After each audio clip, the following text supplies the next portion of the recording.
Hi, I'm Michelle Abraham, and this is Scott Payton, and we're here with Steve Dotto at Vancouver, in Vancouver, BC, at the Social Media Mastery Conference. So, Steve, thanks for joining us today for a quick chat. It's my pleasure. Steve just did an amazing presentation about YouTube, and you're going to be presenting at Social Media World next month. Yes. So we're really lucky to get a YouTube presentation that was so good. And I'd love to hear, what are your thoughts on people who are looking at introducing podcasting to their business? How can we use YouTube to really elevate our listenership?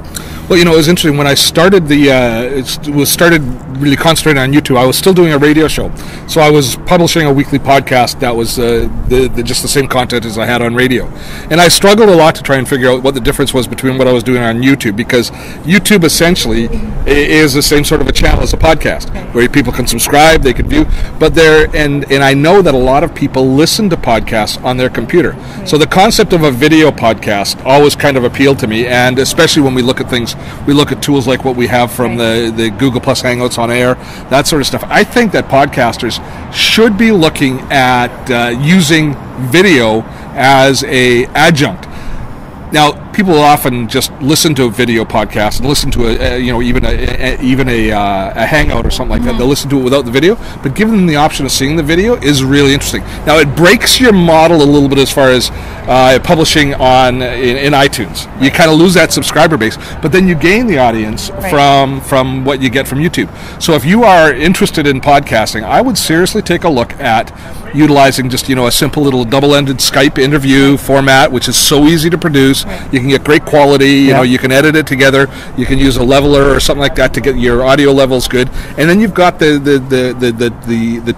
two faces in the interview. And then you can, if you want to do a little bit of screencasting, you can insert some screenshots of the websites or photos or anything else, and you can basically turn it from just being a straight podcast into a video podcast, which opens some new doors. Now, I don't know what the details. I never really figured out what you need to do to really up the iTunes game on something like that, but certainly from the YouTube perspective, which I think is a far more democratic, and certainly we get a lot better statistics on how our product is performing on YouTube.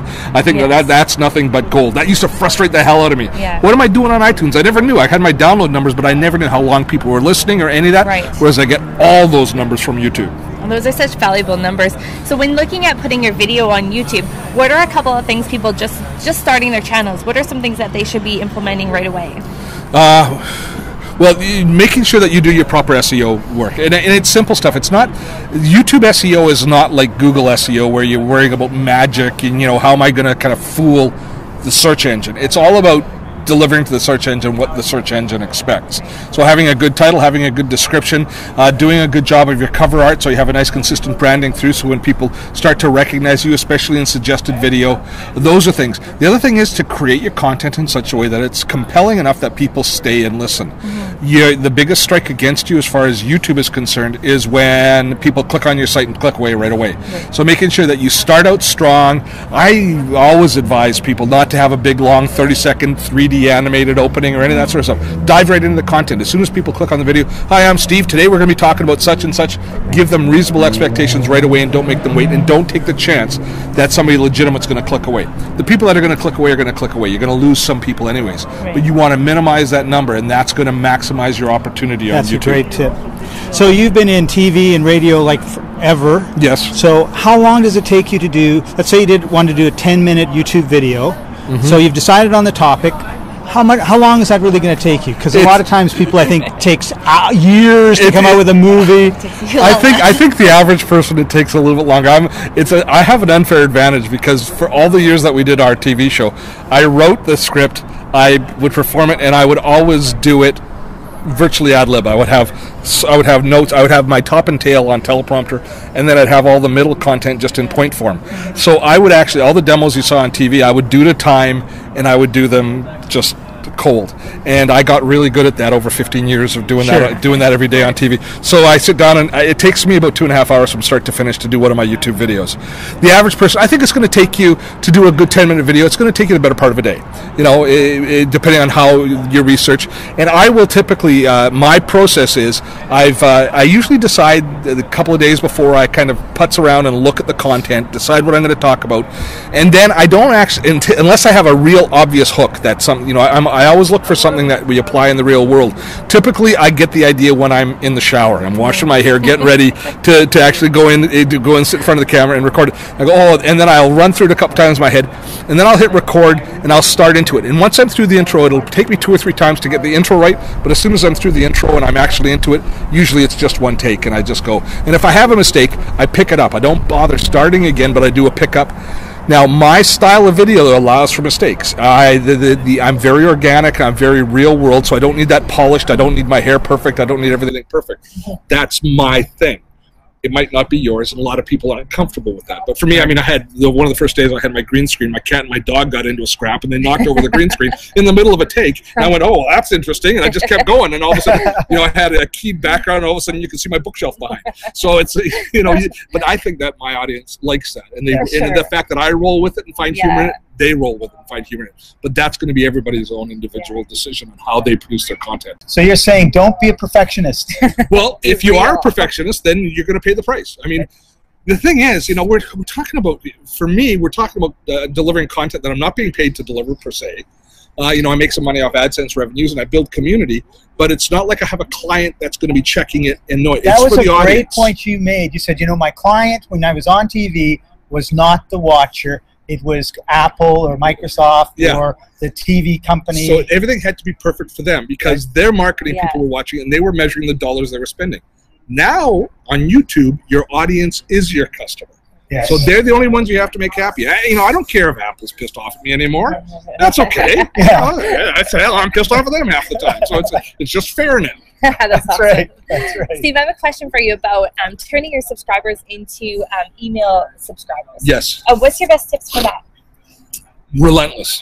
Yeah. Always look to, the bottom line is, even though YouTube is a phenomenal partner, especially compared to Facebook as a social network, they own your list until if they, for any reason, if you run afoul of their rules, if something bad happens, you get cut off. You can be cut off from your entire community, and that's a huge disaster.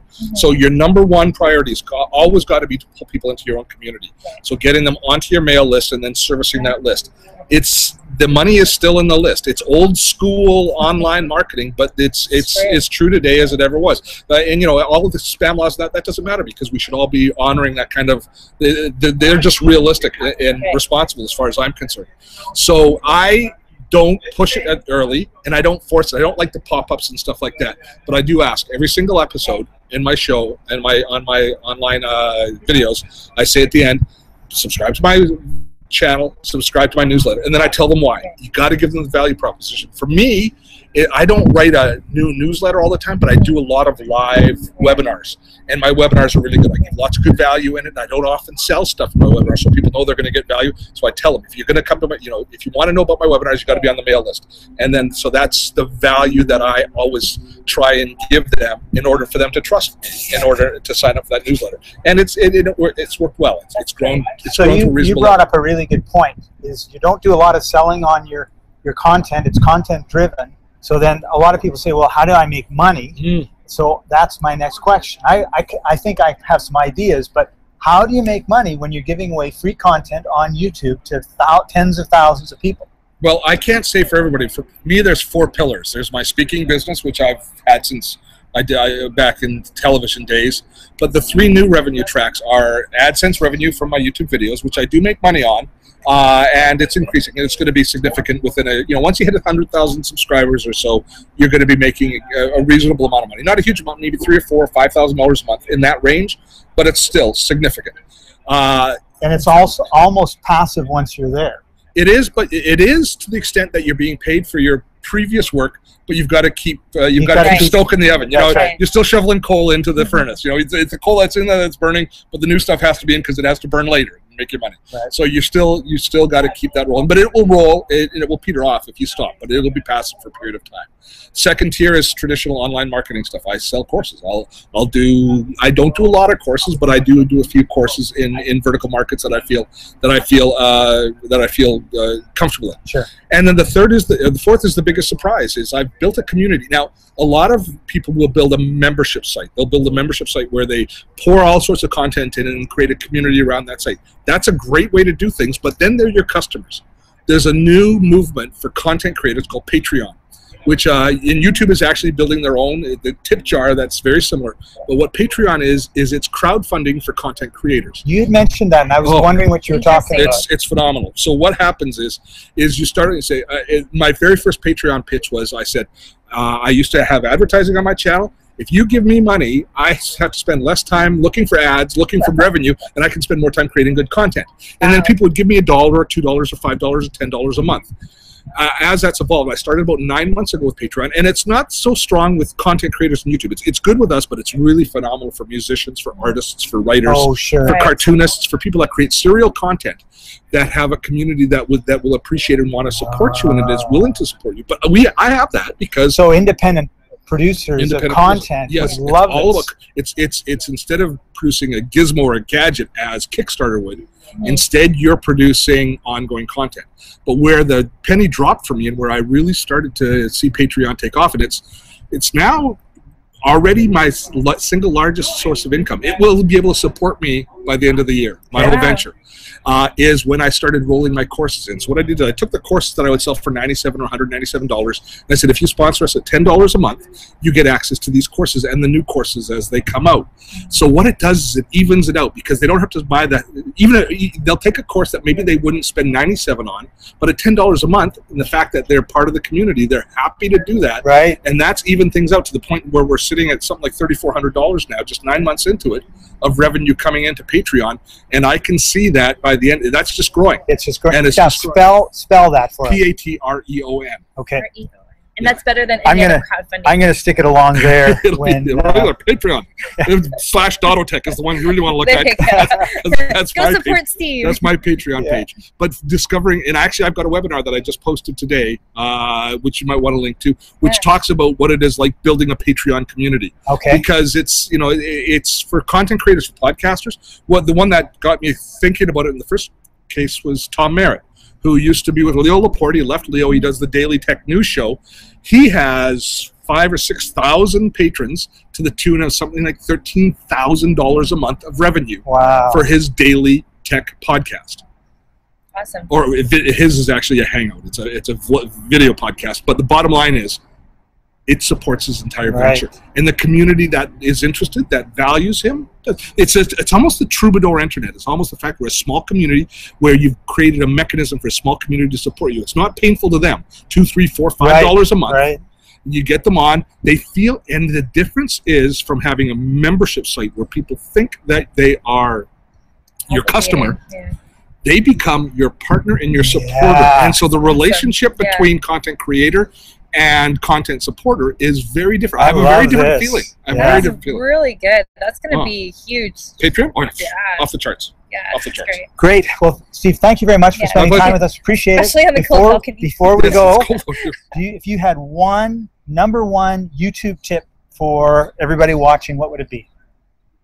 If you're starting out and you're going to actually want to build a community on YouTube, come up with a schedule that you can adhere to make sure that your community a regular publishing schedule. Don't make it feast or famine. Perfect. Thank you very much, Steve. Appreciate having you. My pleasure. Thanks, Steve.